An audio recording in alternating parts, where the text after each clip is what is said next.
जन्माष्टमी का शुभ अवसर था। पूरे घर में तैयारी का माहौल था। जगह जगह फूलों की सजावट हो रही थी और चारों ओर खुशबू फैली हुई थी। घर के आंगन में बड़ी सुंदर झांकी बनाई जा रही थी। अहाना अपने पूरे मन से कोशिश कर रही थी कि सब काम अच्छे से पूरे हों, क्योंकि वह जानती थी कि दुर्गा देवी को अगर जरा सी भी कमी नजर आई तो गुस्सा सबसे पहले उसी पर उतरेगा। लेकिन इसी बीच घर की साजिशी पिमोनी और चालाक चाची ने नई चाल चल दी। दोनों ने जानबूझकर पूरे मोहल्ले में यह खबर फैला दी कि इस बार ठाकुर परिवार की जन्माष्टमी पूजा बहुत भव्य होने वाली है और सभी को निमंत्रण है। असल में घर में तो सिर्फ 50 लोगों के आने का इंतजाम था, लेकिन पिमोनी और चाची की चालाकी के कारण 100 से भी ज्यादा लोग आ धमके। सारे मेहमानों की भीड़ देखकर अहाना और बाकी तीनों बहुएं सन्न रह गईं। उनके चेहरे पर पसीने की बूंदें साफ दिख रही थी। अहाना मन ही मन सोच रही थी, हे ठाकुर जी, हम तो सिर्फ 50 लोगों का खाना बना पाए हैं, अब इन 100 लोगों का भोग कैसे लगेगा? अगर कुछ गड़बड़ हो गया तो दुर्गा देवी तो मुझे कभी माफ नहीं करेंगी।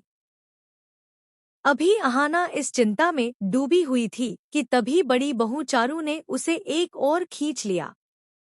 चारू ने धीमी आवाज में कहा, अहाना, जरा संभल कर रहना।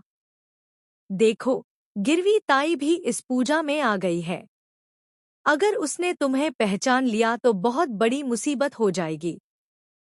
अहाना ने हल्की मुस्कान देकर कहा, दीदी, आप चिंता मत कीजिए।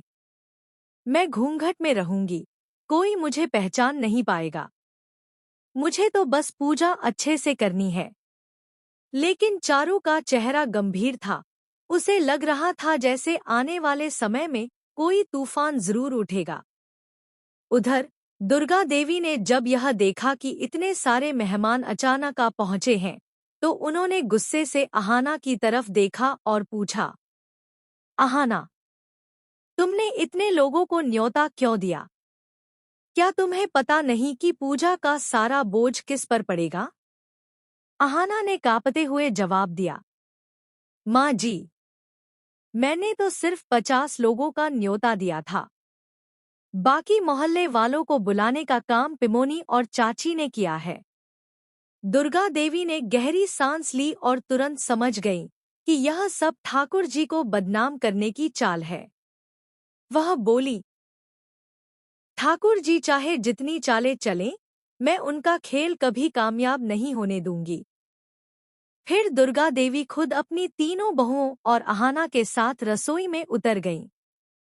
सबने मिलकर भोग तैयार करना शुरू किया। यह देखकर पिमोनी और चाची के होश उड़ गए। उन्हें उम्मीद ही नहीं थी कि दुर्गा देवी इस तरह से बहुओं का साथ देंगी। थोड़ी ही देर में सब मिलकर इतने भोग बना लेते हैं कि हर मेहमान का पेट भर जाता है। पिमोनी की पहली चाल तो नाकाम हो गई, लेकिन अभी खेल खत्म नहीं हुआ था।